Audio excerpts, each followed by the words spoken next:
All right, it is day 117 on the 29th of July at 7:11 in the morning. Took a day off yesterday with this fella right here. How you doing? Chris. Here, maybe I'll move around this way for the sun. Oh yeah. There we go. So Chris and Gina put me up in town there, fed me, everything. Amazing. It was our pleasure. Yeah, it was a real pleasure spending time with you and hanging out and glad I got to meet conversing. you. Yeah, man, likewise. And thanks so much. I hope you stay safe. I will. Hopefully you've got my number. Let's keep in touch. Yeah. Absolutely. Well, I'm gonna let Chris get out of here, but just wanted to. Yeah, there he is. Howdy, y'all. All right, I'll check in a minute here. All right, guys, 7:17. Chris just dropped me off back up here. Man, so that's gonna take a little bit of explanation, isn't it? So I was in town day before yesterday when I got into town in the morning, or whatever, I don't know. Yeah, I got into town in the morning and then, took care of all my chores, scrubbed out the zipper on the tent and washed up the waistband of my pack and laundry, shower, resupply.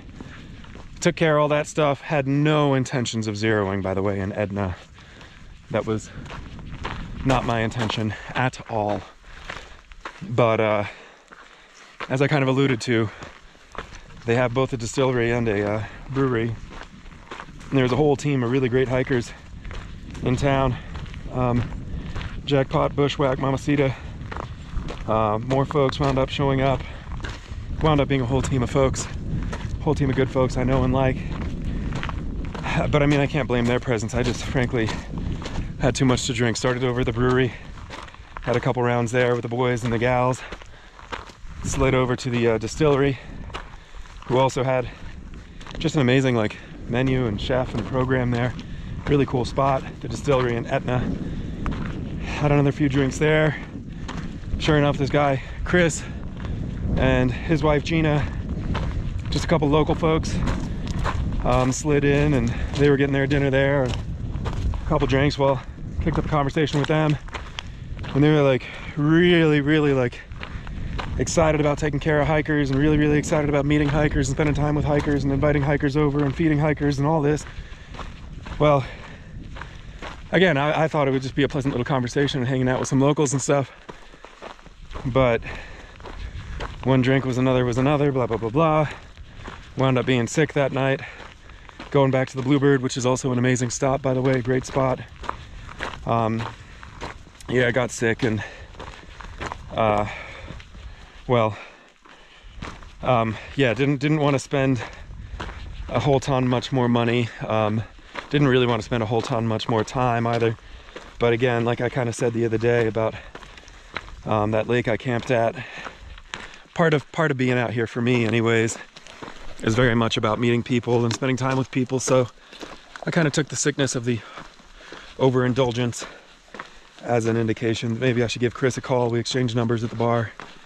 And so I hung out with him yesterday, stayed over on his couch last night. They were super hospitable. Chris is an amazing cook. Put together some ribs and potato salad, jalapeno poppers, this whole thing, man. Amazing people, Chris and Gina.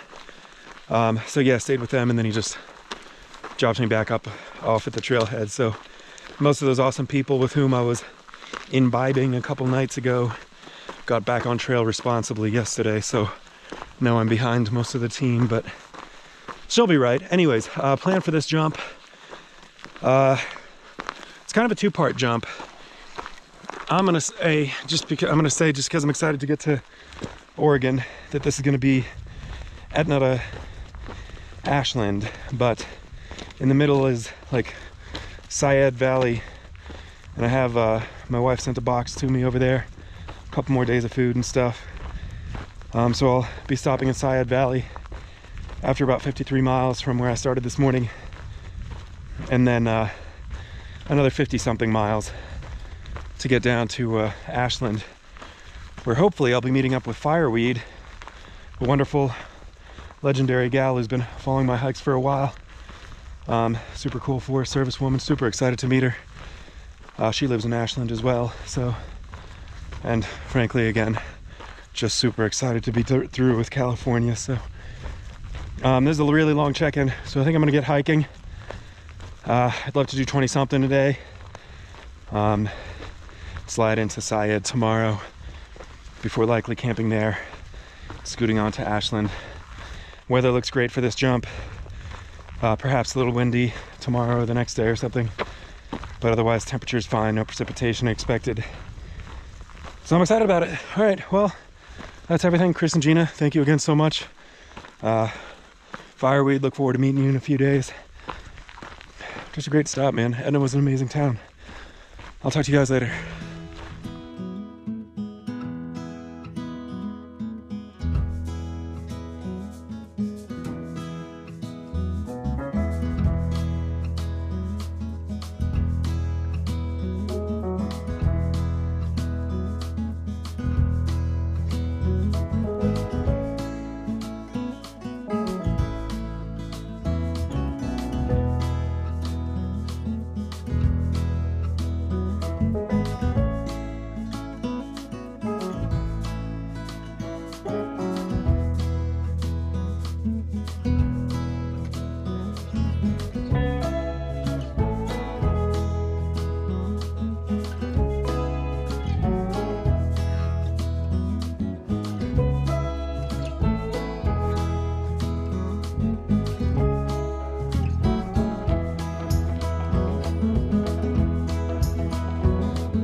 Good evening. 4:36 in the evening and 75.6 degrees. I've made it to home for the night. You can see my tent all pitched up right here, as well as a little hiker explosion of my stuff, getting ready to make some dinner. I'll kind of put a bow on the day, kind of tell you about what today was, and then for those of you who are interested, I thought it might be interesting to kind of go through my order of operations every night when I get to camp, because it doesn't really change that much too often. So yeah, today, pretty good day. I did 23 or 24 miles. I would have liked to have done more. But again, it's always really important to me when leaving town or whatever, to put myself back on schedule with respect to like getting to sleep early, so that I can wake up early and get hiking early tomorrow. I have left about 30 miles or so to get to Syed Valley tomorrow. That is just it's just going to be a weird day. So today I did like 4,500 feet up, 4,500 feet down. It was pretty rambly, pretty much just up and down. Nothing too crazy or protracted or anything, nothing too steep. Tomorrow is going to be, I think, 3,500 feet up and like 9,000 feet of elevation loss. It's going to be, I expect, a bit of a knee buster. So that's never really fun. But I guess, well, it is what it is. The first day out of Syed Valley, I get to regain all of that elevation. So should be great. I'll say, too, just as a point of clarification, it's not that I'm descending from like 10,000 feet to 1,000 feet. When I say these numbers, this is total elevation gain and loss of 9,000 feet cumulative over the course of the day is what I'm anticipating. So I forget exactly what the specific elevation, overall like elevation, like from my high point to my low point. I'm not sure what that disparity is, but whatever. You can check out the Gaia track and the links below and figure that out for yourself if you're really interested.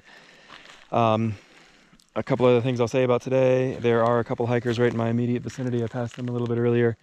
Nice dude from Alaska called Bugs Bunny. I may have mentioned him in some other video.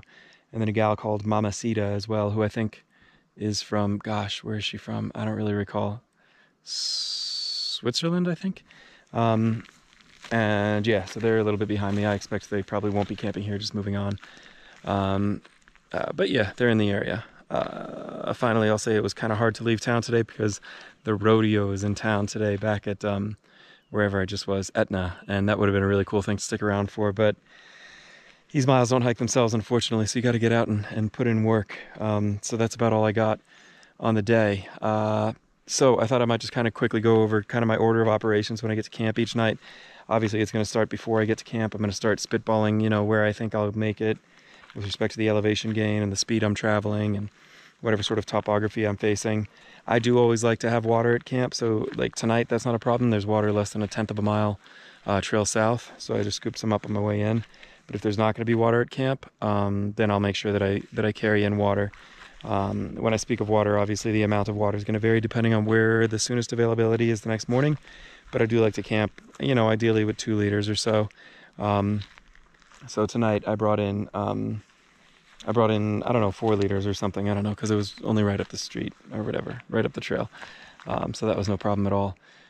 So even before I get to camp, I already got an idea of where I'm going to camp. I want to make sure that I have enough water when I do get to camp to have dinner, have breakfast, you know, have the bidet, and then hike out. Ideally, I really like to leave camp with 2 liters in the morning. So that's kind of my preference, but obviously all that is malleable. So once I do get to camp, I'll drop my pack. I'll stop my Gaia recording.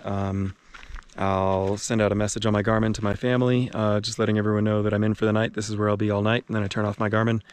Obviously, I get my tent all pitched up. That's always one of my first priorities, is getting my bunk and home sort of squared away. I want to get that just done. I want to get that out of the way. I've already checked for deadfall and stuff like that.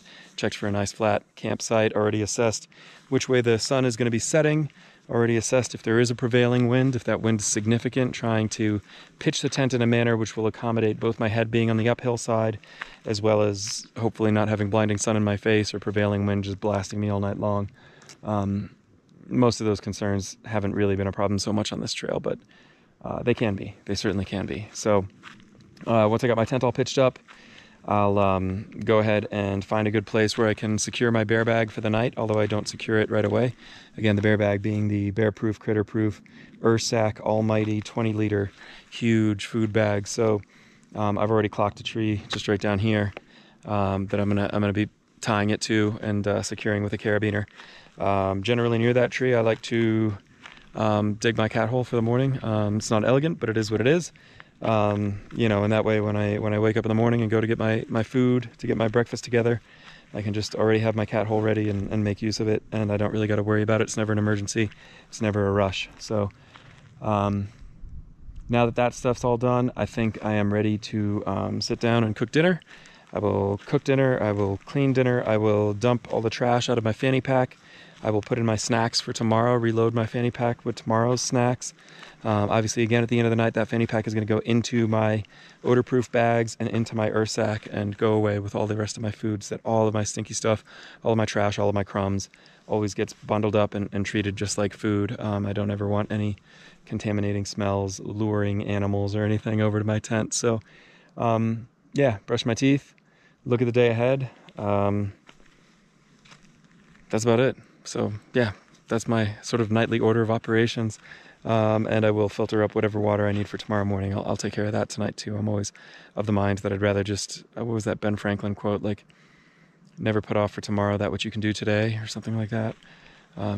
That's kind of a big part of my MO for getting to camp and getting stuff done.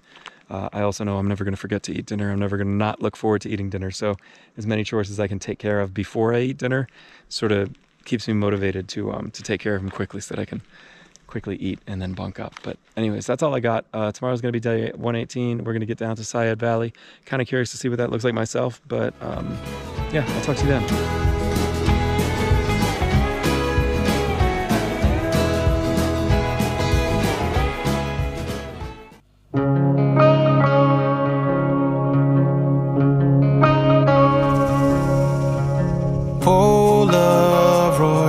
All scattered across the dusty floor in the backseat of my Chevy 58, along with bits of candy wrappers. Looking back to when our castle was a shack, Vacation was making figure eights in the parking lot. Remember when we used to forgive more than we forgot? It wasn't like we didn't work hard enough.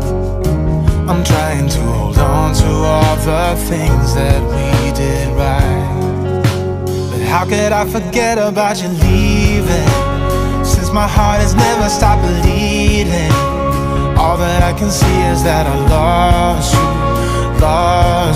then. I'm looking for a reason to forgive you, and sometimes I even wanna be with you, just the way you say that it's alright now. I am tearing down this wall.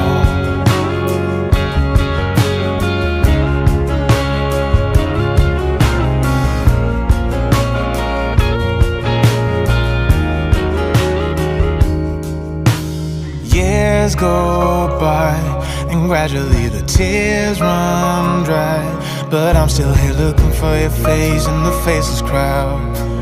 Long after our final ship had drowned, it wasn't like we didn't work hard enough. I'm trying to hold on to all the things that we did right. But how could I forget about you leaving? Since my heart has never stopped bleeding, all that I can see is that I lost you then. I'm looking for a reason to forgive you, sometimes I even wanna be with you, just the way you say that it's alright now. I am tearing